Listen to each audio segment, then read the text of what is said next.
मंडळी नमस्कार, स्वागत आहे तुमचं आजच्या या व्हिडिओमध्ये. तर शेतकरी मित्रांनो, सध्या आपण आलेलो आहोत आपल्या एका पेरूच्या बागेमध्ये आणि इथे खूप चांगल्या पद्धतीने हा प्लॉट आपला सक्सेस झालेला आहे.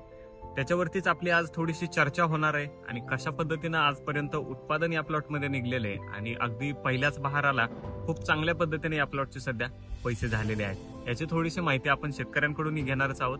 तर हा प्लॉट आहे आपला इंदापूरमध्ये. तर चला शेतकऱ्यांशी थोडीशी चर्चा करून घेऊया. नमस्कार. नाव सांगा तुमचं. सतीश नरोटे, सतीश नरोटे. एरिया कोणता येतो हा तुमचा? इंदापूर तालुका पिंपरी चिंचवड. इंदापूर तालुका पिंपरी खुर्द. ओके. हे आपली झाडं किती आहेत टोटल? हे आपले 1300 जवळ 1300 झाडं.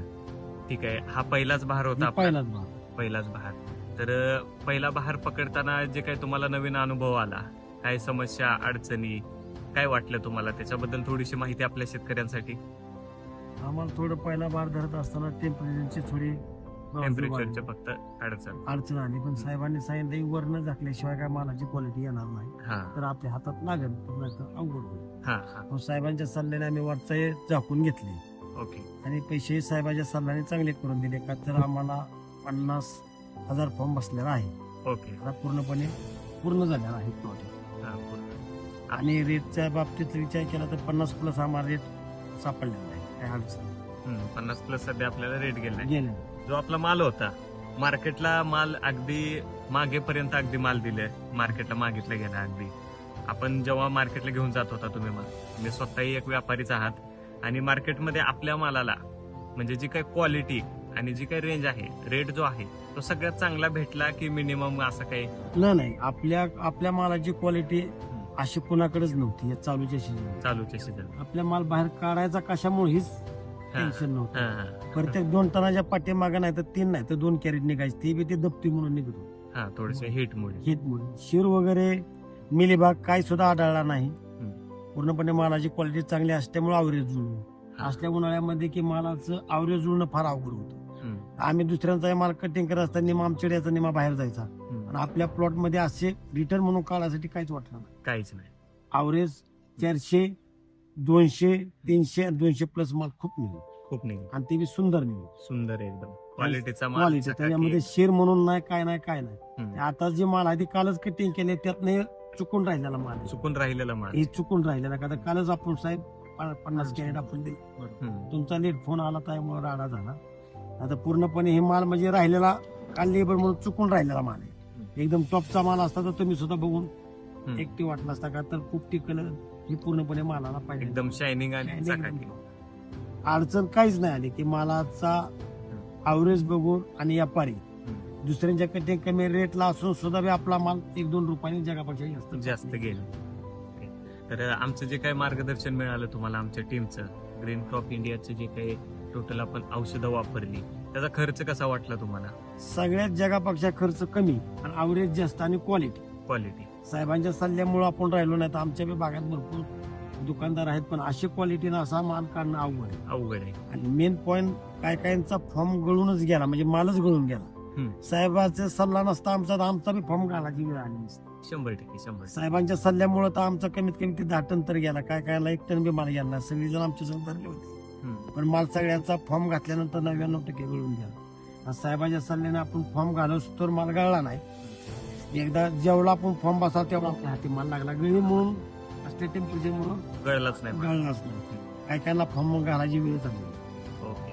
जी काही औषधं आपण वापरली ते पूर्णपणे ट्रीटमेंट आमचं होतं आणि त्या पूर्णपणे ट्रीटमेंट मधलंच तुम्ही वापरलं, त्याच्या व्यतिरिक्त बाहेर काय नाही, एकही नाही. आम्ही साधं कॅम्शल गोळा सोडायचं म्हणलं तरी साहेबांनी विचारून सोडले की साहेब असं होतं सोडू का, तर साहेबांनी सांगा जावा मी चिठ्ठी पाठवतो त्या दुकानात जाऊन तीच औषध, इतर तुम्ही काहीच करणार. बरोबर. म्हणून तरी क्वालिटी आली ना, नाहीतर साहेबाचे गळ आमचे गळ आलं असतं तर त्या मालाला एवढी क्वालिटी आली नसती. बरोबर. साहेबांना बी माहिती की आम्ही तुमच्याशिवाय काही केलंच नाही. काही असलं तर साहेब स्वतः येऊन आठवड्यात एकदा ट्रीटमेंट द्यायची, बघून जायची, तुम्हाला हे गोष्टी करायला लागेल. त्यांचे साहेबांचे औषध आणि साहेबांच्या सल्ल्याच्या औषधाने आम्ही एवढं पूर्णपणे उन्हाळ्यात माल टिकावला. आता फार अवघड होतं. यंदा 45च्या वर टेम्परेचर असायचं. बाकी जगापेक्षा आपला खर्च कमी, उत्पादन जास्त आणि माल क्वालिटी. आमचा खर्च साहेबांना फक्त सगळ्यात कमी एकदा 0.21. बरं, हे औषध सोडणंच होते.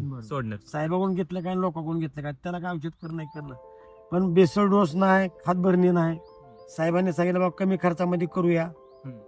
म्हणून खाली आपण बेसर रोज बी साहेब टाकला. बरोबर जे पहिला आपण छटणी केली त्याच्यावर माल लागला. बरोबर साहेब काय म्हणले बा छटणी केली, आम्ही काय माल धरासाठी छटणी केली नव्हती की बाबा क्वालिटी करण्यासाठी बा एक लेवल करा म्हणून चटणी केली. केली होती. मग त्यात साहेब आले की म्हणले काही निघली नरोटी तेवढं तुम्हाला धरा लागतोय, काय तुमचा 10 टन 15 टनच्या मध्ये आवरेज निघले तर बरं होईल. तरी मी साहेबाला म्हणलं साहेब मोर उन्हाळा दिसतो पूर्णपणे, आपण तर बाग पूर्णपणे छटलेली, ह्या इश्यूची होईल का? हम्म. नाही इश्यू झाला तर हाही बी पैसे गेल्यानंतर पुन्हा तर आम्ही काय रस्त्यावर गेलो. साहेब म्हणलं तसं काय नाही की तुम्हाला जेवढा फॉर्म आपण जे 10 टनाचे पैसे आपण माल करणार आहे ते काढून द्यायची जबाबदारी माझी. बरोबर बरोबर आता काय रेटचं काय माझ्या हातात नाही, पण रेट तुम्हाला 99% 50+ गावूनही मी गॅरंटी देतो. मग साहेबांनी मला तेवढी गॅरंटी सांगितली. मग मी बी व्यापारी असल्यामुळे की मी बी थोडी चौकशी केली की म्हणले बाबा गावून, हम्म. पण एवढा रेट गावून म्हणून गॅरंटी नव्हती. आमचे काय अपेक्षा होते बाबा 35 रुपये ते 40 रुपयाच्या मध्ये हा, आम्हाला रेट गावून हम्म. ही अपेक्षा गावली. पण साहेबाच्या सल्ल्यामुळे मालाची क्वालिटी असल्यामुळं 2-4 रुपये आपल्याला जगापेक्षा रेट चांगला गावला. चांगलं मिळालं. 50 रुपयाने गेला. 50 रुपये दुसऱ्याची 46 रुपये असते तर आपल्याला साहेब येऊन व्यापारी म्हणायचे तुला नरोटी एवढे देतो, तुमच्या मालाची क्वालिटी बरं शॉर्टिंगच्या बाबतीत सुपरस्टार तुम्हाला भरलेली होती. आणि आपल्या बागेत कुठं जसं बाकीच्या ठिकाणी आपण बघतोय खूप अडचणी आहेत, नेमॅटोड आहेत, काही ठिकाणी फॉर्म बसवले की झाडं सुकून जातात, पिवळटपणा, असं काही तुम्हाला जाणवते का आपल्या बागेत? अजून सुद्धा झाडांची क्वालिटी पाहून आणि माल काढण्याच्या बाबतीत कोण म्हणणार बी नाही की ह्याचा माल आपण भार धरलेला आहे. अजून जवानीत झाड असले की येईन ती कुठलाही शेतकरी येऊन द्या आणि कुठलाही व्यापारी येऊन द्या किंवा शेजारची येऊन द्या, पण झाडाची क्वालिटी बघूनच माणूस म्हणते की बाबा कुठले साहेब आहेत. म्हणून मी अब्दुल साहेबांचा बरेच ठिकाणी नंबर घेतला की तुम्ही जावा त्या माणसापाशी जावा, इमानदारी काम आहे. झाडाची मेन पॉईंट की मर रोग नाही आणि झाड कोमात जात नाहीत तसं नियोजन चांगलं. महत्वाचं आहे की पेरूच्या बाबतीत की महत्वाचा मर रोग आणि झाड जाण्याचं प्रमाण जास्त आहे. बरोबर. आपल्या प्लॉट मध्ये 1300 ते 1400 ह्याच्यामध्ये अजून एकही माझं झाड गेलेलं नाही साहेबाच्या विचाराने. बरोबर. आणि तुम्ही ते झाडांची तर क्वालिटी बघितली किंवा कलर तर बघितला तर कोण म्हणणार बी नाही की बा ह्या झाडाचा आज व्हरायटी पूर्ण झाली. बरोबर. वाटतं की अजून हाला धरायचा आहे माल, धरायचं. अशा टाईपाच्या झाडाची क्वालिटी भरपूर एकदम फ्रेश झाड, एकदम येणारी चकाकी सगळं चांगलं, पूर्णपणे. पूर्ण चांगलं. आणि झाकण्याचं बी प्रमाण झालं, काय काय नाही आम्हाला बी दबाव टाकला की बाबा म्हणले की वरनं माल झाकल्यानंतर पिरू जातो, गळतो आणि झाड कोमात जातात. मग मी साहेबांची बी चर्चा केली. साहेबांना म्हणले साहेब असंही बाहेर नाही काय कळते. साहेब म्हणले की नरोटी तू काळजी करू नको, तुझं एक झाड जाऊन नाही द्यायची जबाबदारी आमची, पण माल नाही झाकला तर तुमचा मार्केटला माल जाणार ही गॅरंटी मी देतो. बरोबर. तुम्ही काही करा, फक्त माल झाकून घ्यायचं काम करा, तुमचा माल मार्केटला टॉप मध्ये न्यायचं, क्वालिटी करून द्यायचं काम माझं. आणि त्या टायमाने साहेबांच्या सल्ल्याने आपल्याला करून दिलं. गरीबात हालातनं दिवस काढले, चांगले झाले. पेमेंट एकदम उत्तम झाले का तर लोकांच्या चर्चेतून आपल्या लोकांच्या ह्याच्यात आसमान जपलं. बरोबर. येईन ते 10-12 शेतकरी येऊन बघून जायची किंवा झाडाची क्वालिटी बघून. व्यवहारे बी आले ते बी मालाचे साहेब आले म्हणून भेटायला बी आले ते. त्यांचा बी 1.5 एकराचा प्लॉट आता नवीन व्हरायटी झाला आणि पहिला 1.5 एकराचा, म्हणून असं मिळवता साहेबांना ते बी प्लॉट बघायला जायचे. अजून 2-3 जण येणार होते पण साहेबांना काही वेळ नाही थांबायला. बरोबर. झाडाची क्वालिटी कलर शाईन एकदम भारी आहे, काही अडचण नाही. झाड मेन पॉइंट मिनिटोड आणि मर रोग नाही झाड. पहिला प्रॉब्लेम तीच आहे आणि पेरूला 99% प्रॉब्लेम तीच आहे की मर रोग आणि मिनिटोडचा असल्यानंतर पेरूच्या मोहर अक्कलच बंद होती. बरोबर. आपल्या झाडामध्ये ती गोष्ट